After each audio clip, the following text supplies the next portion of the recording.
Seigneur, tu es magnifique. Mon âme te cherche toujours. Et quand mes yeux sont sur Jésus, ta grâce abonde en moi. Ta grâce abonde en moi. Seigneur, tu es magnifique. Mon âme te cherche toujours. Et quand mes yeux sont sur Jésus, ta grâce abonde en moi.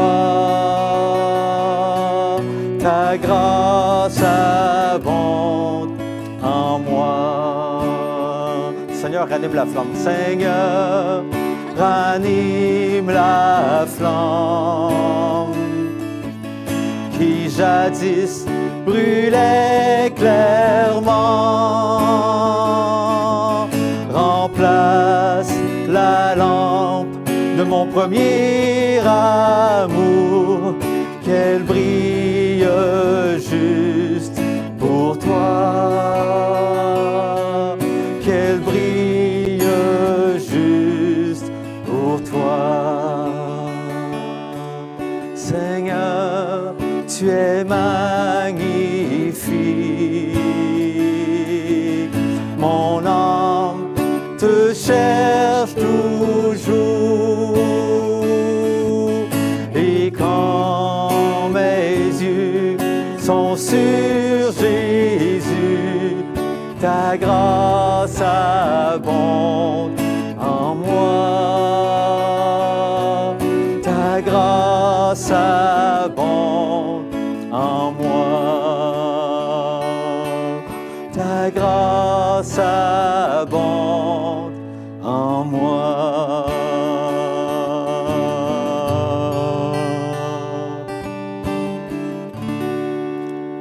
Amen. Gloire au Seigneur. Merci Jésus. Alléluia. Je peux débrancher? Merci.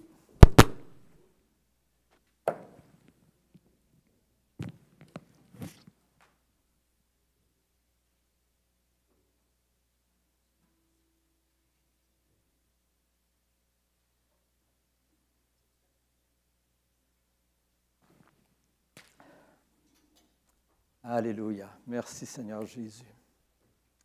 Merci Seigneur Jésus. Seigneur est bon, hein? Seigneur est bon. Quand nos yeux sont sur son Fils, quand on est conscient de son immense amour pour nous, quand on est conscient du prix qui a été payé pour qu'on soit racheté, pour qu'on lui appartienne. Alléluia. Quand on est reconnaissant pour son sacrifice pour nous, sa grâce abonde dans nos vies, dans nos cœurs. Alléluia, sa grâce abonde dans nos vies, dans nos cœurs. Puis notre cœur, après ça, déborde d'actions de grâce envers le Seigneur. Alléluia. Merci Jésus. Combien de fois c'est arrivé, des fois qu'on peut être troublé dans notre vie, hein? Qu'on fait juste s'arrêter, prendre le temps de reconnaître qu'il est Dieu, qu'il nous a aimés, qu'il est mort pour nous sur la croix. Puis tout à coup, tout ce qui nous troublait, c'est comme si ça s'évapore. La situation, des fois, n'a pas changé, mais notre cœur retrouve la paix que Dieu donne, la paix qui surpasse toute intelligence. Gloire au Seigneur. Merci, Jésus. On va prier un petit moment. Père éternel, on vient devant toi ce matin, Seigneur. On te rend grâce pour la louange ce matin, Seigneur Dieu, pour le temps qu'on est dans ta présence, Seigneur. On te rend grâce pour ton Esprit Saint qui habite nos cœurs et nos vies. On te rend grâce, Seigneur Dieu Tout-Puissant, parce que tu nous conduis dans toute la vérité. C'est ce qu'on te demande ce matin. Que tu puisses nous édifier, nous consoler, nous fortifier, nous affermir, et que tu puisses nous faire une œuvre dans nos cœurs et dans nos vies, Seigneur Dieu. Une œuvre éternelle que seul toi tu peux faire, Seigneur. Nous t'en prions dans le nom de Jésus, Seigneur. Sois avec ma bouche, Seigneur Dieu Tout-Puissant, et sois avec ceux qui entendent aussi, Seigneur Dieu. Alléluia. Sois béni, glorifié, ô Dieu. Amen. Alléluia. Une petite réflexion en commençant. Souvent, même quand on ne s'en rend même pas compte, on cherche à vivre la vie chrétienne par nos propres forces. C'est-tu vrai, ça? Hein? La chair cherche à remplacer. C'est comme si on cherche à imiter la vie de Dieu. Mais la vie chrétienne, ce n'est pas vivre pour Dieu. C'est vivre de la vie de Dieu pour Dieu. Alléluia! C'est vivre par la puissance de Dieu, par la vie que Dieu nous a donnée, par l'Esprit de Dieu qui habite en nous, pour Dieu. Gloire au Seigneur. Dans les religions, ils font tout ça, vivre, essayer de vivre pour Dieu, essayer d'imiter finalement le christianisme. Un christianisme qui est sans croix, qui est sans le Fils de Dieu, ce n'est pas le christianisme. C'est l'œuvre de la chair, c'est l'œuvre de l'homme. Puis l'homme ne peut pas se sauver lui-même, on le sait, ça ne sert à rien. Tous ses efforts ne peuvent pas arriver à ce qui plaise à Dieu. On plaît à Dieu par la foi, à cause de ce que Jésus-Christ a fait pour nous sur la croix. Merci Seigneur Dieu. Alléluia. En fait, on ne peut pas réellement vivre la vie de Dieu sans vivre de Dieu, pour commencer. On ne peut pas vraiment vivre pour Dieu sans vivre de Dieu. Gloire au Seigneur. Donc, le titre du message de ce matin, c'est « La vie de Dieu ». La vie de Dieu en nous, finalement. La vie de Dieu en nous. Puis les éléments importants qu'on va voir, je les ai divisés en 3 parties. En fait, ça ne sera pas nécessairement dans l'ordre, là, mais premièrement, c'est que sans le Saint-Esprit, il n'y a pas de vie.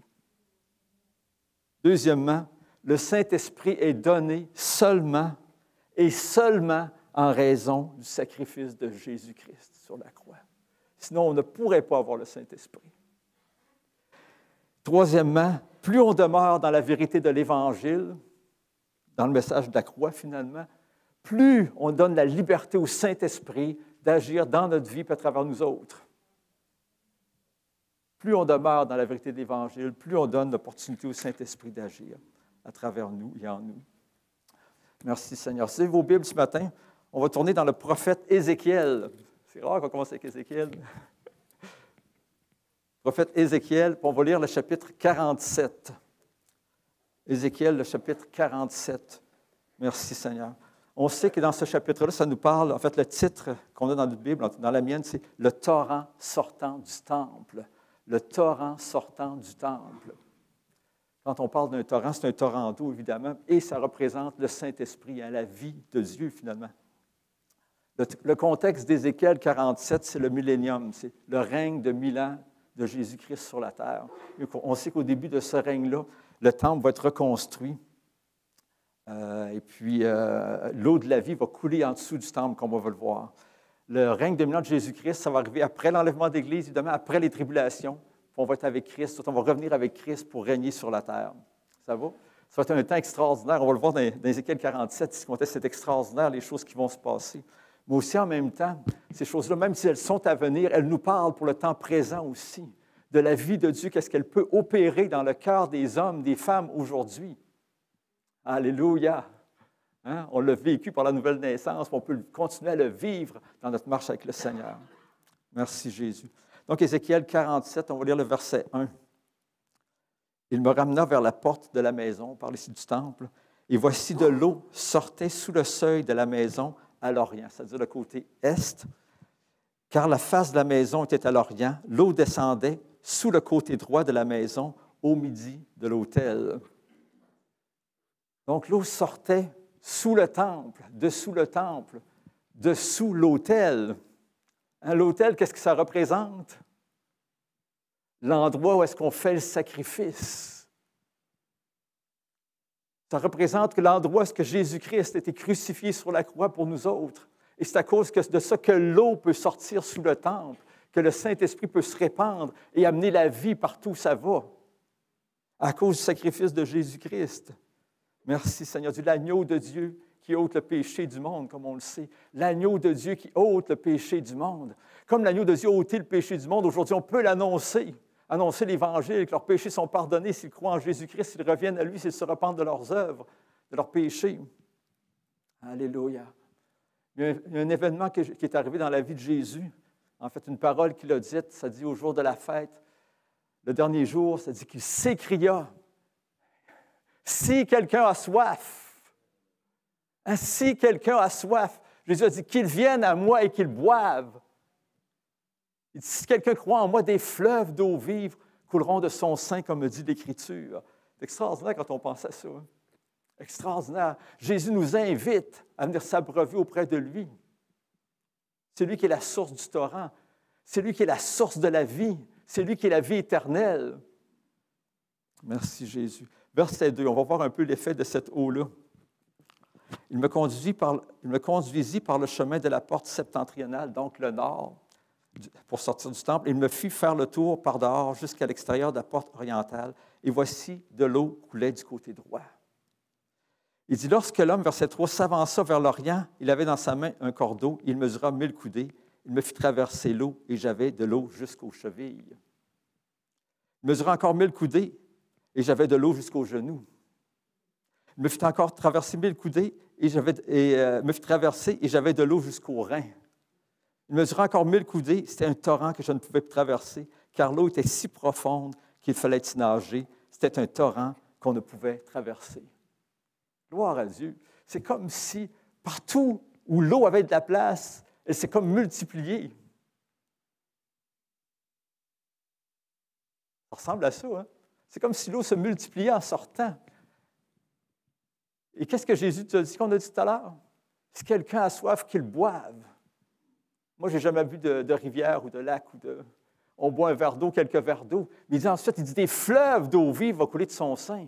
C'est comme s'il y a une multiplication qui se passe. C'est extraordinaire quand on pense à ça. Hein? Il y a quelque chose que Dieu fait quand on va s'abreuver auprès de lui. Il y a des bienfaits qu'on ne peut pas compter à voir. L'amour de Dieu nous envahit, la paix de Dieu, la joie de Dieu, la force de Dieu, l'audace de Dieu, hein? La capacité de Dieu qui vient dedans de nous autres. Il n'y a personne qui peut faire l'œuvre de Dieu. Hein? Y a-t-il quelqu'un qui peut faire l'œuvre de Dieu? Il y a juste Dieu qui peut faire l'œuvre de Dieu à travers nous autres. Il y a juste Dieu qui peut faire l'œuvre de Dieu. Et il a choisi de le faire à travers son corps, l'Église. Merci Seigneur Jésus. Versets 6 et 7, c'est là que c'est intéressant aussi, c'est l'effet du torrent. Ça dit, il me dit, as-tu vu, fils de l'homme? Il me ramena au bord du torrent. Quand il m'eut ramené, voici, il y avait sur le bord du torrent beaucoup d'arbres de chaque côté. Il semble, quand on lit le texte, qu'au début, il n'y avait pas d'arbres, mais quand il est revenu, les arbres étaient là. Il y a quelque chose qui s'est passé, il y a une création qui est arrivée.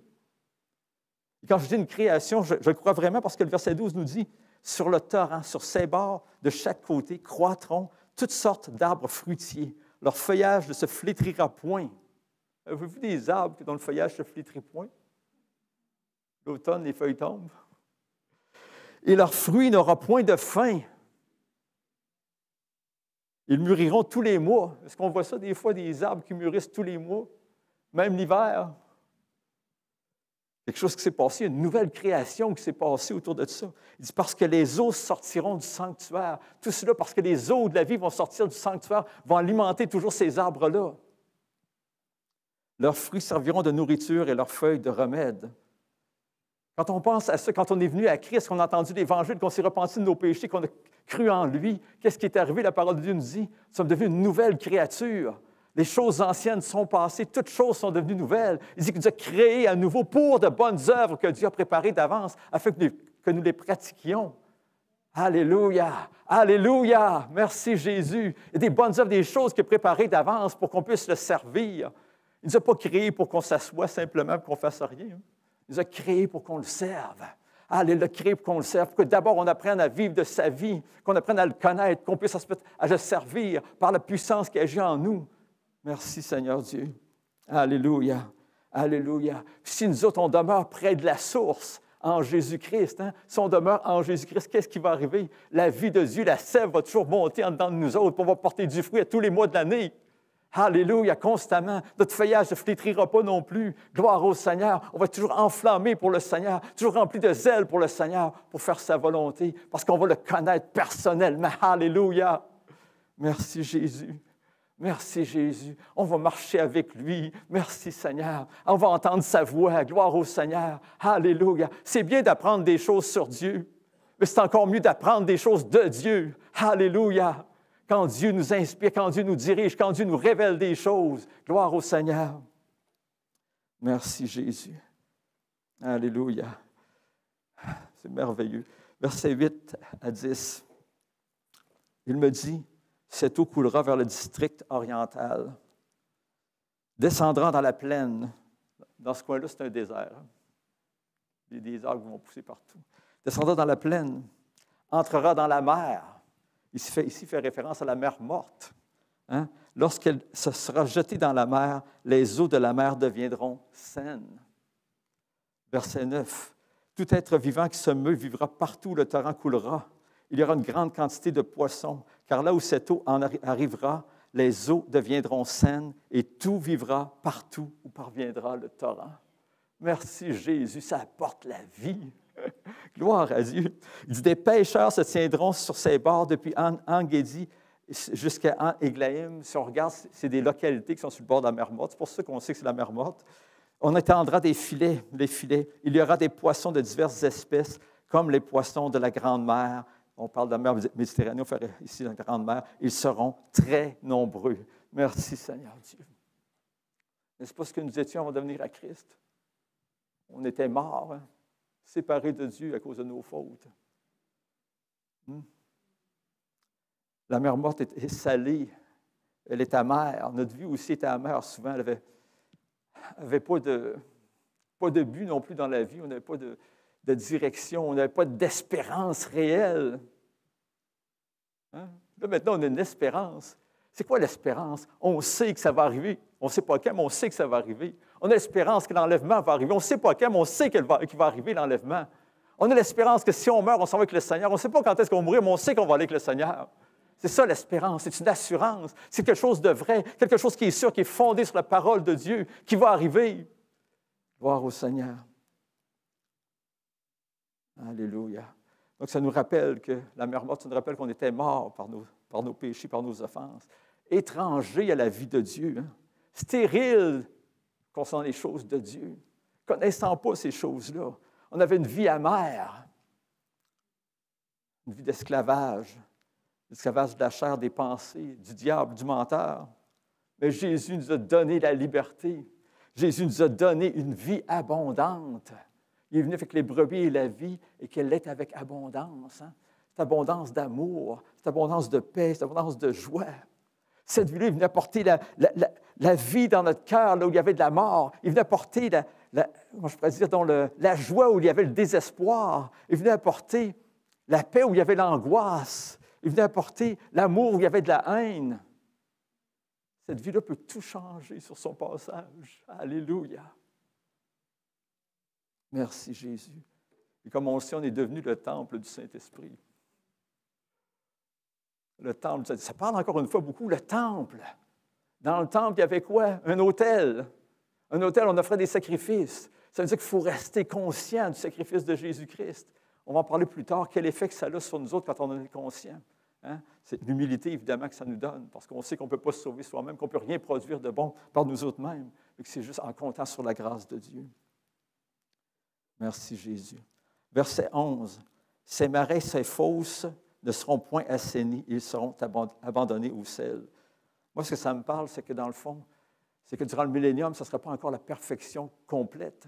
C'est le règne de 1000 ans de Jésus sur la terre, mais on n'est pas encore dans l'éternité future. Ça me parle aussi pour notre vie. Même si on vient à Christ, même si on marche avec lui, on ne sera jamais parfait sur cette terre. Mais quand la trompette va sonner, alléluia, quand on va avoir un corps incorruptible, un corps glorieux, là, on va atteindre la perfection. Parce que ça dit qu'on va être comme Christ, parce qu'on va le voir tel qu'il est. Merci, Seigneur Dieu. Faire une petite pause. J'ai commencé à quelle heure?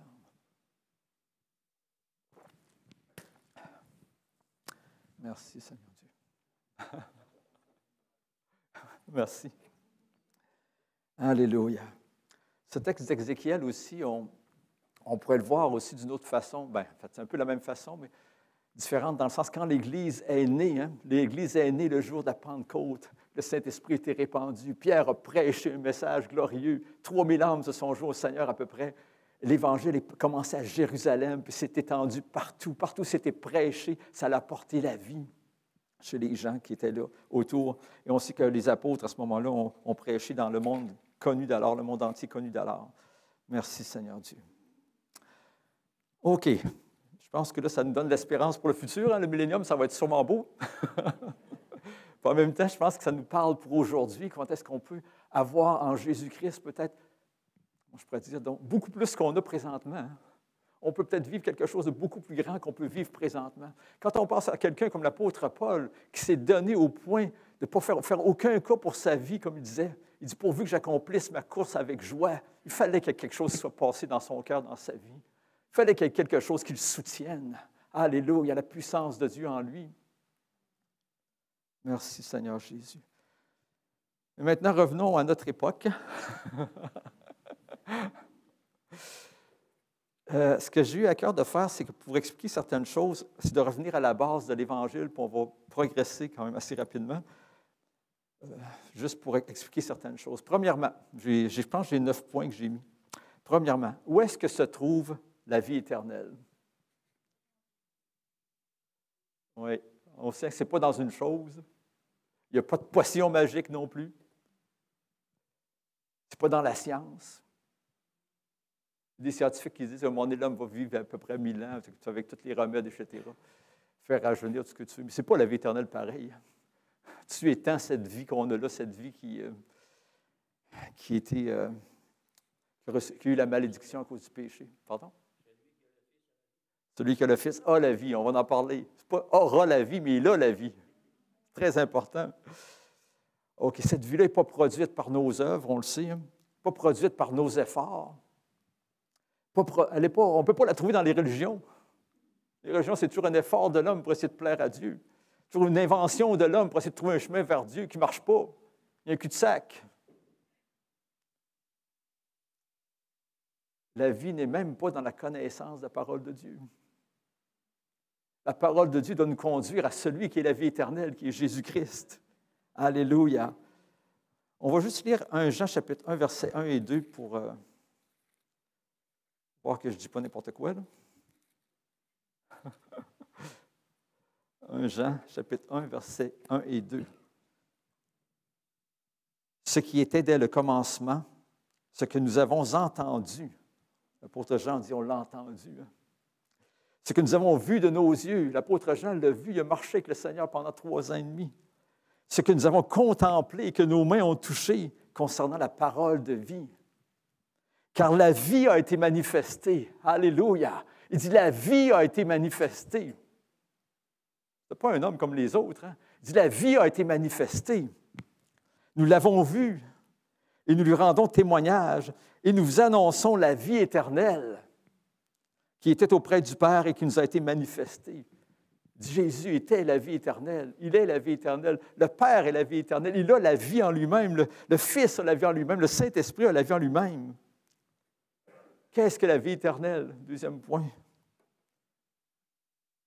Il y en a qui ont appelé ça comme ça, puis je trouve ça intéressant. C'est la vie incréée de Dieu. Hein? Il a toujours existé, il existera toujours.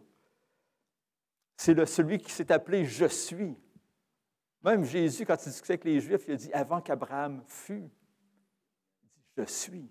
Pas « j'étais », « je suis ». Dans Hébreu, ça nous parle d'une puissance d'une vie impérissable. La puissance d'une vie impérissable. C'est une vie qui ne peut pas périr, qui ne peut pas mourir, qui ne peut pas se corrompre.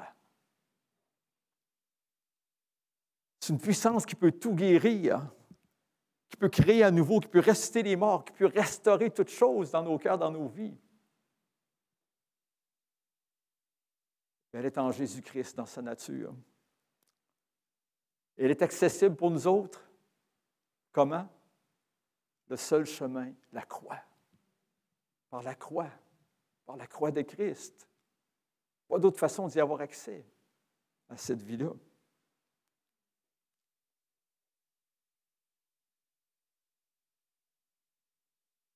Comme on sait en raison du péché, ça nous dit qu'on était séparés de Dieu, qu'on était morts à Dieu. Et on n'a pas accès à cette vie-là.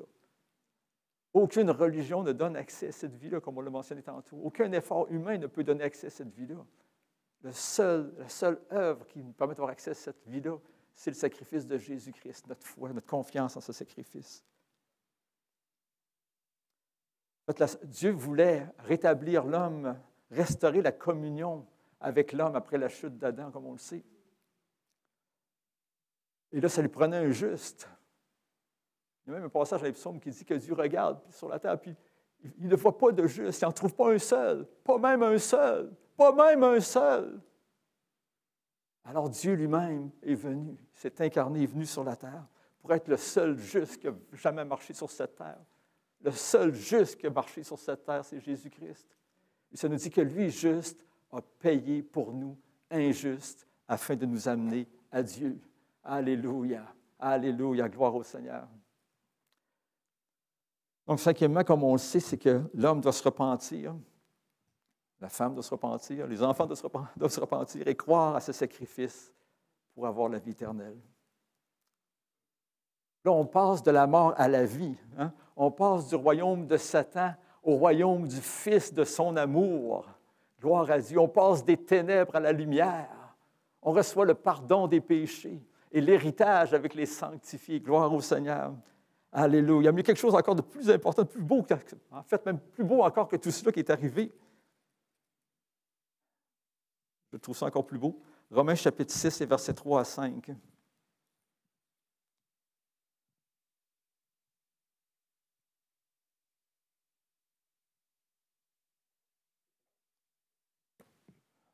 Comme on disait tantôt, celui qui a le Fils a la vie éternelle. Il a la vie éternelle. Dans Romains 6, ce qu'on voit qui est extraordinaire, c'est qu'auparavant, on était séparés de Dieu. Et maintenant, qu'est-ce qu'on est? Unis avec Dieu. Unis avec Jésus-Christ. On fait un avec lui. Ça dit, ignorez-vous, verset 3, que nous tous qui avons été baptisés en Jésus-Christ, on était immergés dans le corps de Christ. Hein? C'est en sa mort que nous avons été baptisés. Nous avons donc été ensevelis avec lui par le baptême en sa mort, afin que, comme Christ a ressuscité des morts par la gloire du Père, de même, nous aussi, nous marchions en nouveauté de vie, hein, par cette vie-là qui est en dedans de nous autres, parce qu'on a la vie éternelle. Il dit, en effet, si nous sommes devenus une même plante avec lui, par la conformité à sa mort, nous le serons aussi par la conformité à sa résurrection. Gloire au Seigneur. On est devenu une même plante. Avant, il y avait Jésus-Christ, il y avait nous. Maintenant, on était une même plante avec lui. On forme un avec lui. On était séparés auparavant, maintenant on est unis à Christ. Unis à Christ. Unis à Christ. C'est extraordinaire quand on pense à ça. Quand on est venu à Jésus-Christ, comme on le sait, c'est qu'on était déclaré juste. Hein? Ça dit, Abraham crut à Dieu et cela lui fut imputé à justice. Oh, mais même si on était déclaré juste, on n'est pas des justes encore dans notre conduite, dans nos pensées, dans nos actions. Il y en a ceux qui disent qu'ils sont parfaits dans toute leur conduite, toute leur pensée. Levez la main, s'il vous plaît. S'il y en a. Mais c'est vrai, on est déclaré juste. On est des saints, c'est dit dans l'Écriture, c'est-à-dire qu'on est mis à part pour Dieu. Mais on n'est pas parfait. Donc, on a besoin de quoi? De sanctification. Puis, devinez quoi? On ne peut pas devenir saint avant de connaître Christ, avant d'avoir la vie de Dieu. Maintenant qu'on est à Christ, est-ce qu'on peut devenir saint sans rester dans la vie de Dieu? Pas possible. Et c'est pour ça que cette vie-là est venue en dedans de nous autres, pour qu'elle puisse s'exprimer à travers nous. Alléluia! Pour que la vie éternelle puisse s'exprimer à travers nous, pour que Christ en nous puisse s'exprimer à travers nous. Merci Jésus. Donc, une même plante avec lui. Jésus nous en avait parlé aussi. Hein? Pensez à quelque chose? Exactement. Jésus nous en a parlé. Jean chapitre 15. On ne lira pas tout ça parce que ça serait un peu long. Là. Jésus dit, je suis le vrai cep. Et mon Père est le vigneron. Il dit, je suis le vrai cep. En fait, il n'y en a pas d'autre vrai cep. Il n'y en a pas d'autre cep pour avoir la vie. C'est le seul cep que la vie éternelle. Il n'y a pas de vie éternelle ailleurs qu'en lui. Il dit, je suis le vrai cep. Parce qu'il est le chemin, la vérité et la vie. Il n'y en a pas d'autre. Nul ne vient au Père que par lui. On le sait ça. Hein? C'est la seule source de vie. Hein? Le cep, c'est la source de vie. Parce que lui, il est le cep, nous sommes les sarments. Le verset 2 nous dit, tout sarment qui est en moi et qui ne porte pas de fruit, il le retranche. Ça veut dire une chose, c'est que en tant que sarment, on peut demeurer en lui ou ne pas demeurer en lui. Vous êtes d'accord avec ça? On peut naître de nouveau, connaître la vie de Dieu, et puis s'en détourner, s'en éloigner. Mais on peut aussi demeurer en lui, rester attaché. Hein? Rester attaché à la grâce de Dieu. Rester attaché à la grâce de Dieu, peu importe les circonstances. De toute façon, des circonstances mauvaises, des tribulations, tout le monde en a. Les chrétiens comme les non-chrétiens. Alors, on est bien mieux de rester avec le Seigneur, qui nous accompagne à travers ces tribulations-là, puis qui nous donne l'assurance de la vie éternelle. Verset 4, ça dit « Demeurez en moi et je demeurerai en vous ». Il y a une chose qui est sûre, c'est que Jésus va demeurer en nous autres, si on demeure en lui. Donc, je le répète encore une fois, s'il dit de demeurer en lui, c'est parce qu'on peut demeurer en lui comme on peut ne pas demeurer en lui.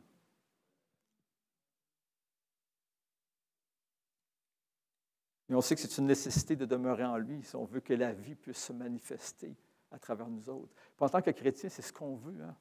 Qu'est-ce qu'on veut? On veut que Dieu se manifeste, que Dieu se glorifie à travers nous, qu'on serve à la louange de sa gloire, que l'amour de Dieu puisse jaillir de notre cœur, la paix de Dieu, la joie de Dieu, hein? La fidélité, la patience, la tempérance. On veut manifester le caractère de Christ. Verset 5, il nous dit, OK, verset 4, on va terminer. Comme le sarment ne peut de lui-même porter du fruit, hein? Pas possible. Si on retourne à la mort, séparé de Christ, on est mort. On ne peut rien produire pour Dieu. Si on reste dans la vie va manifester sa vie à travers nous autres. Comme on a vu dans le torrent qui sort du temple, partout où l'eau va aller, elle va porter la vie. OK. Comme le sarment ne peut de lui-même porter du fruit s'il ne demeure attaché au cep, ainsi vous ne le pouvez pas non plus si vous ne demeurez en moi. Verset 5. Je suis le cep, vous êtes les sarments. Celui qui demeure en moi et en qui je demeure porte beaucoup de fruits. C'est ça qui est extraordinaire. Il dit beaucoup de fruits.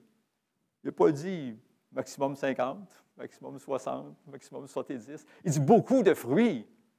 Moi, je pense que c'est pratiquement illimité. Hein? Beaucoup de fruits. Hein? Beaucoup de fruits. Laissons Dieu déterminer le beaucoup dans notre vie, puis demeurons en lui. Hein? Laissons-le déterminer le beaucoup. On a demeuré en lui. Car sans moi, vous ne pouvez rien faire. Sans moi, vous ne pouvez rien faire. On ne peut même pas avoir un comportement sain sans lui. On ne peut même pas vaincre le péché sans lui. On ne peut même pas manifester l'amour de Dieu sans lui. Ça, c'est pas possible. C'est son amour. Verset 7 nous dit, « Si vous demeurez en moi, et que mes paroles demeurent en vous, donc il y a deux choses, demeurer en lui, et que mes paroles demeurent en vous, il dit, demandez ce que vous voudrez, et cela vous sera accordé. » C'est extraordinaire, toute une promesse. Hein? Mais c'est ça que si on demeure en lui, et que ses paroles sont en nous, ce qu'on va demander, ça va être selon sa volonté. Êtes-vous d'accord? On ne passera pas juste à nous autres, on ne peut pas se séparer de lui, on veut rester en lui. On reste dans sa volonté, dans ce qu'il veut. Merci Jésus. Alléluia. OK, là, je suis rendu au point 7, ça va bien? C'est la question. Ici, il a dit de demeurer en lui, ses paroles demeurent en nous. Ses paroles demeurent en nous, c'est assez facile, on sait ce que ça veut dire. Demeurer en lui, comment est-ce qu'on fait ça? Comment est-ce qu'on demeure en lui?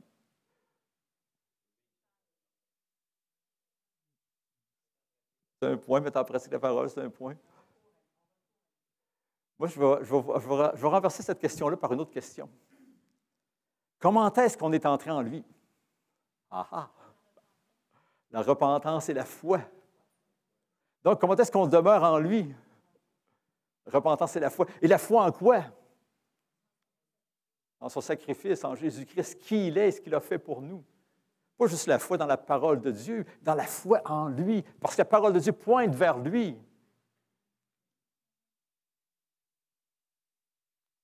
Donc, c'est quand on a vu Jésus, on le sait à la nouvelle naissance, c'est quand on a vu Jésus. Quand on a vu Jésus, je dis ça comme ça, mais c'est par les yeux de la foi, c'est par le Saint-Esprit qui nous a éclairés. Quand on a vu Jésus, qui il est. Parce que quand je suis grandi dans la religion, Jésus, c'était Jésus, c'était rien pour moi dans un sens, c'est de la religion. Tu sais.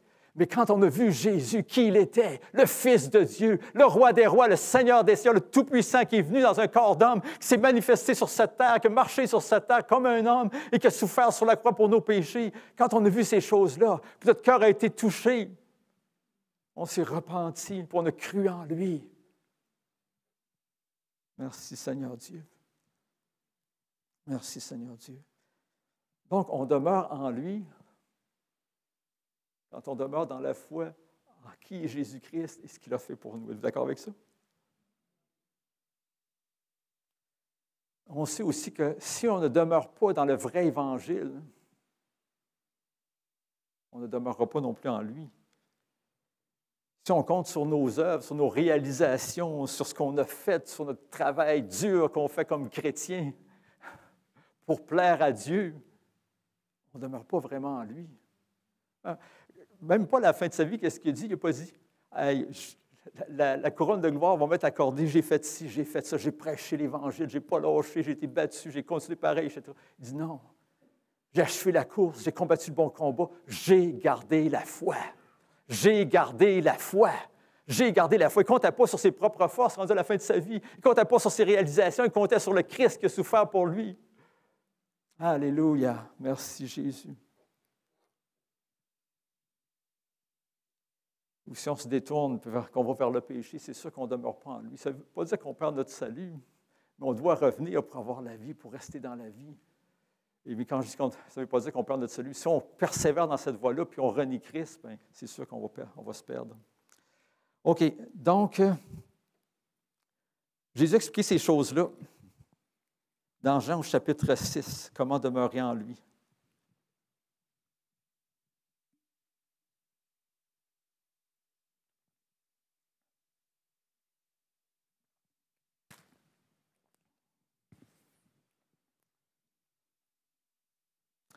On va lire le verset 47 à 56, je crois. 47 pour commencer. Jésus nous dit, en vérité, je vous le dis, celui qui croit en moi a la vie éternelle, comme on disait tantôt. Verset 48, il dit, je suis le pain de vie. Parce qu'il discutait avec les Juifs, puis les Juifs disaient que, bon, es-tu plus grand que Moïse qui nous a donné le pain de vie, le pain du ciel? Et Jésus le dit, ce n'est pas Moïse qui a donné ça, c'est le Seigneur qui a donné le pain du ciel. Mais ce pain-là conduit à la mort. Mais moi, je vais vous donner le vrai pain qui conduit à la vie. OK, à la vie. Il dit, je suis le pain de vie. C'est moi le pain de vie. Il dit, vos pères ont mangé la manne dans le désert, ils sont morts. Ça n'a pas nourri leur foi, dans un sens, pour garder le salut. Parce que ça dit qu'ils sont beaucoup dans le désert, ont péri par incrédulité, qui ne sont pas rentrés dans le pays de Canaan par incrédulité. Il dit, c'est ici le pain qui descend du ciel, afin que celui qui en mange ne meure point. Là, je ne sais pas si vous avez remarqué, mais il parle au début de croire en moi, puis après ça, il parle de manger. On sait que c'est spirituel, ce n'est pas se manger sa chair, comme il n'y a pas de transsubstantiation, comme ça dit, que l'hostie devient le vrai corps de Christ. Non, ce n'est pas ça qu'il parle. Il parle ici au niveau spirituel, de nourriture spirituelle. D'ailleurs, il dit au verset 63, c'est l'esprit qui vivifie. La chair ne sert de rien. Les paroles que je vous ai dites sont esprit et vie. Mais si on continue, il dit de manger. Qu'est-ce que ça veut dire manger? On mange à chaque jour. Hein? On a besoin de manger pour avoir la vie, pour garder la vie. Donc, on a besoin aussi de méditer, de continuer à revenir sur ces choses-là, pour garder ça vivant dans nous autres, pour que la vie s'exprime, qu'on demeure en lui. OK, je continue. Verset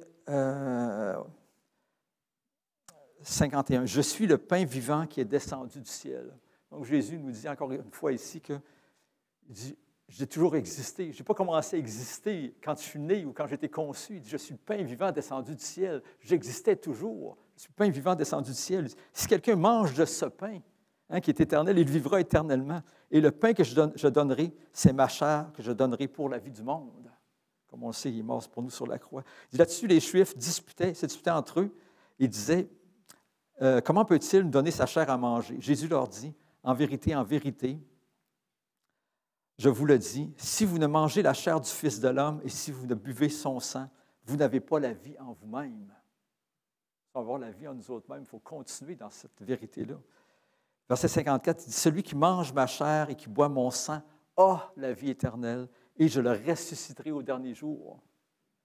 Avoir la vie éternelle, ça ne veut pas dire qu'on ne mourra pas sur cette terre, comme on le sait, mais ça dit que celui qui a la vie éternelle ne mourra jamais, comme avait dit Jésus aussi. Il va être toujours vivant pour Dieu, puis ça va être un passage vers la vie éternelle, vers l'éternité.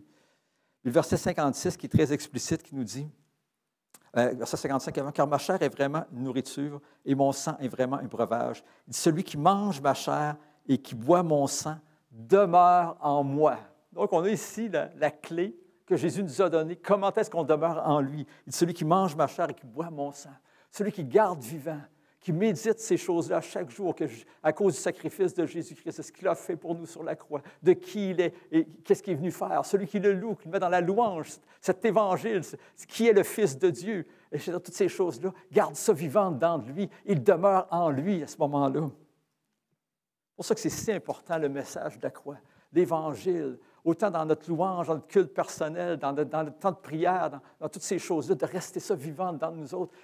C'est la raison pour laquelle on est ici. Pas d'Évangile, on ne serait pas ici ce matin. Il y en a qui dormiraient, d'autres qui iraient au golf. Mais c'est vrai, on ne serait pas ici ce matin. Maintenant, est-ce qu'on demeure en lui par les prières, par la connaissance de la parole, par l'assistance à l'Église, par toutes ces choses-là? La réponse est non. Hein? Non. Non. On demeure en lui par notre foi, en lui, en qui il est, puis ce qu'il a fait pour nous autres. Mais en même temps, la parole de Dieu, la prière, la louange, l'assistance à l'Église sont tous des éléments qui devraient, je dis bien qui devraient, et qui doivent nous aider à demeurer en lui, qui est la source de la vie. Je dis qu'il devrait, parce que dans certaines églises, comme on le sait, l'Évangile est de moins en moins prêché. Mais c'est important de revenir, de rester à la source constamment. OK. 9e point, j'ai marqué pourquoi c'est si important de croire en Jésus-Christ et son œuvre à la croix. Mais premièrement, c'est parce que c'est le seul chemin. Il n'y a pas d'autre chemin, il n'y a pas d'autre solution. C'est la seule solution, il n'y en a pas d'autre. Et pour terminer, on va aller dans Matthieu chapitre 5. On va lire 2 versets, versets 3 et 4, qui nous parlent à cause de l'effet de méditer l'Évangile, de demeurer dans cette vérité-là. Quel effet que ça a sur nous autres? Parce que ça dit bien dans l'Écriture que Dieu résiste aux orgueilleux, mais il fait grâce aux humbles. Il dit au verset 3, « Heureux les pauvres en esprit, hein, ceux qui reconnaissent qu'ils n'ont rien dans d'eux autres, pour plaire à Dieu. » Ceux qui reconnaissent qu'ils sont pauvres spirituellement, qui ont besoin de la présence de Dieu, qui ont besoin de la grâce de Dieu, qui ont besoin de la vie de Dieu qui est en dedans d'eux autres, qui ont besoin que Dieu se manifeste, que Dieu les aide, que Dieu les secourt. Qui comptent sur sa vie, qui sont conscients finalement que sans Christ, on ne peut rien faire. Il dit ensuite, « Heureux les affligés, car ils seront consolés. » Je crois qu'affligé ici, quand on connaît le Seigneur et tout ça, on est affligé des fois de notre cœur, des fois qui est dur, du fait qu'on n'a pas demeuré en Christ comme on aurait dû faire, du fait que certaines pensées qu'on n'aurait pas dû avoir.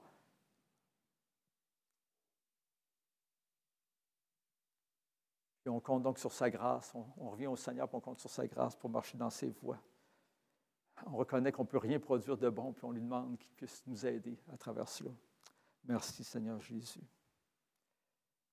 Donc, on demeure en Jésus-Christ quand on demeure dans la vérité de l'Évangile. C'est aussi simple que ça. C'est simple, dans le fond, l'Écriture. Hein? Merci, Seigneur Dieu. Alléluia.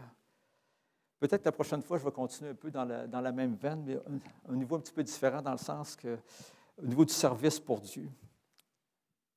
Au niveau d'apprendre de Dieu, plus que d'apprendre sur Dieu. Au niveau de laisser Jésus-Christ se révéler en nous pleinement. Je vais parler aussi possiblement de qu'est-ce que ça signifie de renoncer à soi et de porter sa croix. Merci Jésus. Alléluia. Père éternel, on te rend grâce pour ta parole. Ta parole est la vérité, Seigneur. Sanctifie-nous par ta parole, par ta vérité. Seigneur mon Dieu, je te prie, Seigneur, afin que ce qui était bon dans ce message, tu connais les choses qui ont été entendues, Père. Je te demande que ça puisse rester vivant dans nous autres, qu'on puisse l'appliquer, Seigneur Dieu Tout-Puissant, et qu'on puisse espérer en toi et continuer, persévérer, Seigneur Dieu, persévérer, Seigneur Dieu, continuer dans ce que tu désires, dans ce que tu veux pour nos vies, Seigneur. qu'on puisse te faire confiance jusqu'au bout, Seigneur Dieu, et s'attendre à toi, Seigneur Dieu, parce que là où il y a la mort dans nos cœurs, c'est parce que certains manquent d'amour, peut-être que tu viennes apporter la vie, l'amour en eux, Seigneur. Que ceux qui sont dépressifs, que tu viennes apporter la joie, Seigneur Dieu. Que les fleuves d'eau de la vie, Seigneur Dieu, puissent couler des cœurs, Seigneur Dieu Tout-Puissant. Qu'on puisse apprendre tous ensemble, Père, à s'abreuver auprès de toi, Seigneur Dieu, à demeurer en toi, Jésus. Qu'on puisse laisser exprimer cette vie de Dieu, la vie éternelle qui est en nous, Seigneur. Père, nous t'en prions dans le nom de Jésus, nous te rendons grâce. Amen. Alléluia. Soyez bénis. Amen. Je ne sais pas s'il y a des besoins particuliers. On pourrait peut-être faire un petit temps de prière. Y a-t-il des gens qui ont des besoins particuliers? Dans le fond, juste à s'avancer en avant. Je vais fermer le micro, puis on pourra prier ensemble. Puis peut-être aussi que Geneviève pourra venir pour prier pour les dames. Puis, ça va? Que Dieu vous bénisse. Merci Seigneur.